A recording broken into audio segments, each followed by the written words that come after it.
আসসালামু আলাইকুম প্রিয় দর্শক, কেমন আছেন আপনারা?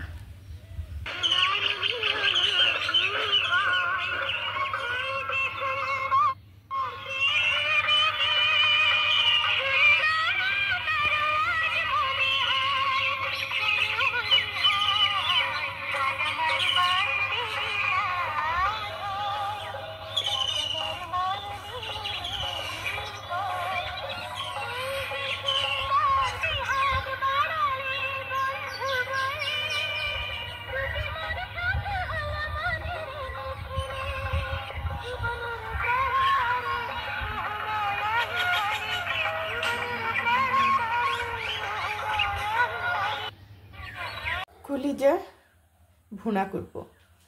এখানে দিয়ে দিচ্ছি উঁচু করে শুকনো মরিচ, এখানে দিয়ে দিচ্ছি হলুদ, হাফ চামচ ধনে গুঁড়ো, 1 চামচ জিরে গুঁড়ো, স্বাদ মতো লবণ। এখানে দিয়ে দিচ্ছি তেল,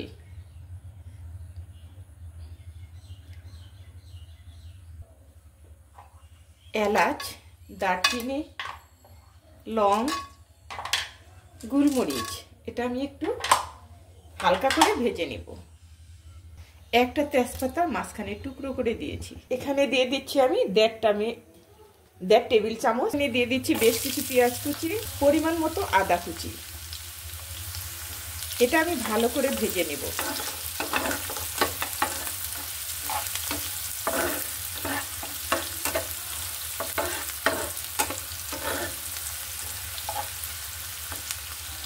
পেঁয়াজটা আমার ভাজা হয়ে গেছে। আমি 5 মিনিট মেরিনেট করে রেখে দিয়েছিলাম। এটা রান্না করার আগে আমি ভালোভাবে গরম পানিতে একটু সিদ্ধ করে নিয়েছি।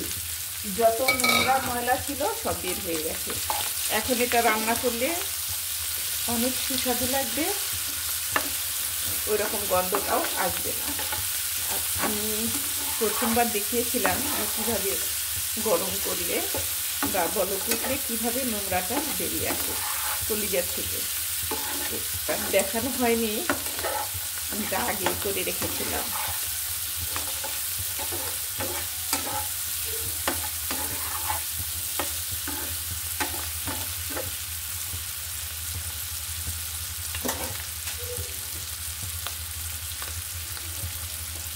এখানে ফ্রিজে রাখা 2 টুকরো আদা এরকম করে পিস করে রেখে দেই। যখন আমি রান্না করি শুধু ওটা কী বলে কষানোর সময় দিয়ে দিই। একটু গরম হলেই গলে যায়।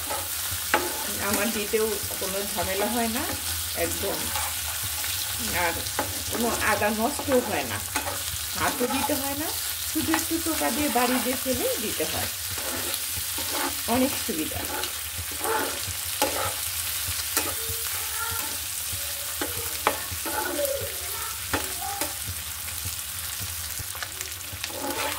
এটা ভালোভাবে কষিয়ে তারপরে আমি পানি অ্যাড করব।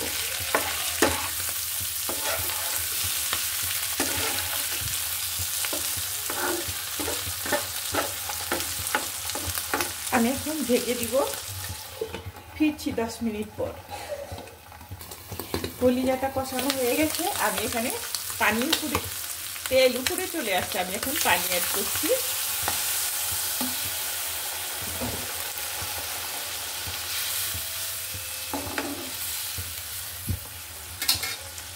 ঢেকে দিব এখন।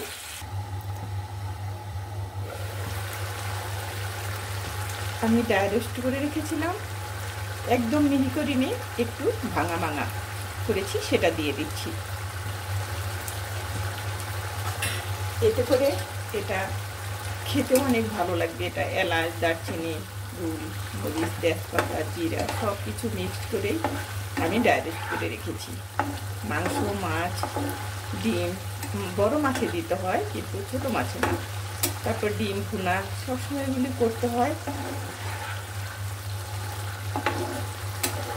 আমার রান্নাটা যদি আপনাদের ভালো লাগে, একটু হলেও যদি ভালো লাগে, তাহলে আমাকে লাইক কমেন্ট দুটোই করবেন।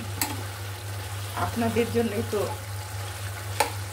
আমি আজকে এই পর্যন্ত আসতে পেরেছি।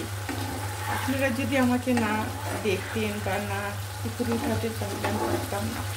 আমাকে আপুরা ভাইয়ারা যথেষ্ট ভালোবাসে, অনেক, সেটা আমি বলে বোঝাতে পারবো না। আমার চ্যানেলে সব কিছু দেওয়া আছে, সব রান্না, সব ধরনের রান্না আছে।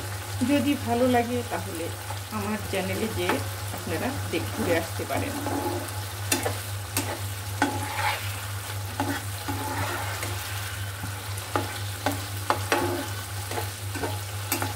আর একটু ঢেকে দিব, ফিরছি 10 মিনিট পর। কলিজা ভুনাটা কেমন হয়েছে কমেন্ট লাইক দুটোই করবেন।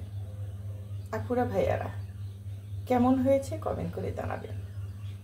আসসালামু আলাইকুম।